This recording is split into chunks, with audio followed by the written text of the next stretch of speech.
IPL 2024లో Delhi Capitals captain Rishabh Pant అద్భుత ఆట తీరు కనబరుస్తున్నాడు.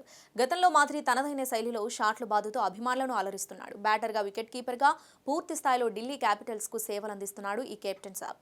అయితే ఈ వికెట్ కీపర్ కోటాలో సంజూ శాంసన్ ఇప్పటికే రేస్లో ముందు వరుసలో ఉండగా పంత్ సైతం తానేమీ తక్కువ కాదన్నట్లు వరుస హాఫ్ సెంచరీలు సాధించాడు.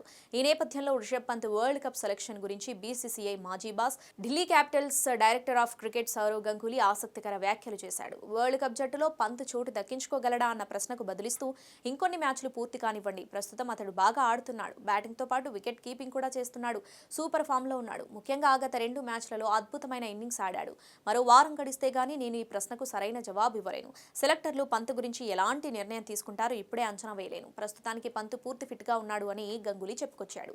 కాగా డిసెంబర్ 2022లో పంత్ ప్రమాదానికి గురైన విషయం తెలిసిందే. అతడు ప్రయాణిస్తున్న కారు అదుపు తప్పి బోల్తా పడగా అదృష్టవశాత్తు ప్రాణాలతో బయటపడ్డ ఈ ఉత్తరాఖండ్ క్రికెటర్కు తీవ్ర గాయాలయ్యాయి. ఫలితంగా దాదాపు ఏడాదిన్నర పాటు అతడు ఆటకు దూరమయ్యాడు. ఇక రీ ఎంట్రీలో ఆటగాడిగా రిషబ్ పంత్ రాణిస్తున్న కెప్టెన్గా మాత్రం విజయాలు అందుకోలేకపోయాడు. ఇప్పటివరకు ఆడిన 4 మ్యాచ్లలో కేవలం ఒక్క మ్యాచ్లో మాత్రమే గెలిచిన ఢిల్లీ క్యాపిటల్స్ 3 ఓడిపోయింది.